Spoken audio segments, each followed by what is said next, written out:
Round 2 with Kamala Harris and Elizabeth Warren for me this week, as my previous post dealt with their appalling racial whoppers from last weekend. According to a new poll from Morning Consult, both women are underperforming among Democratic voters in the early primary caucus states of Iowa, New Hampshire, South Carolina and Nevada. I'll turn my attention to Mr.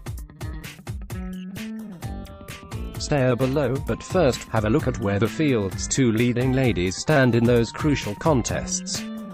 New poll, Steyer tied with Kamala, Pete Booker in early primary states, Warren also underperforming in this one. pic.twitter.com/wwndf5 Guy Benson at Guy Benson, August 13, 2019. Within the same survey's national numbers, Warren and Harris are at 14% and 9% respectively. I'm admittedly surprised that Warren, in particular, is having so much trouble in the early states. Her operation in Iowa is vaunted and serious, and New Hampshire is just a quick hop away from Massachusetts. Her position in a new YouGov poll is far better. Regardless, in both portions of the MC data, 33% nationally and 35% in early states, gaffe-plagued Grandpa Joe remains steadily in first place. A new survey of South Carolina Democrats shows him still in the driver's seat, too, thanks to black voters. As for Tom Steyer's emergence on the radar in the early states, we've covered that in a previous post. He's poured huge cash into those places, building up a modest base of support. In order to qualify for the upcoming debate round hosted by ABC News in September, candidates must achieve higher polling and individual donor thresholds. Steyer is playing that game, thanks to his prodigious resources. Do the math on this investment. Tom Steyer's campaign announces he has hit the 130,000 donor threshold for the fall debates, leaving him just one DNC-approved poll from qualifying. His campaign has spent close to $3 million on Facebook ads alone asking people to donate since his launch. https://t.co/dqisjmpfatpic.twitter.com/c9kmjfcd Zach Montellaro at Zach Montellaro, August 13, 2019. Meanwhile, here's the lay of the land on that front, as things currently stand.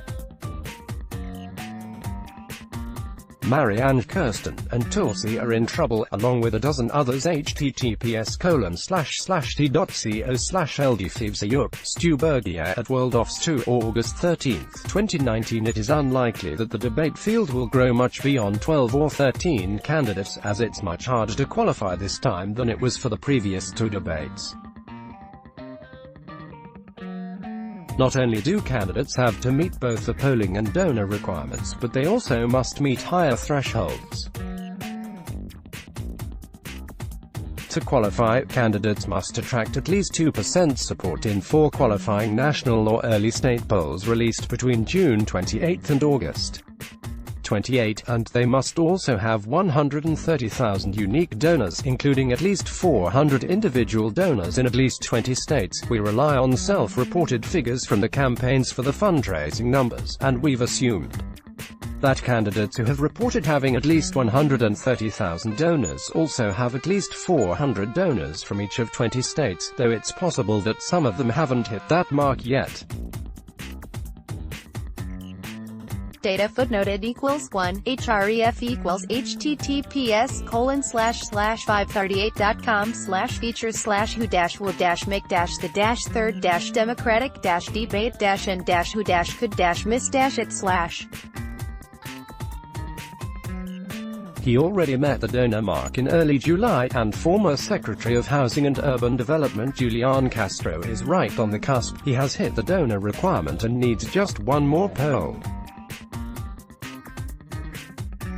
Steyer is also right on the brink of qualifying, too, with Tulsi Gabbard needing a handful of additional surveys showing her at or above 2%.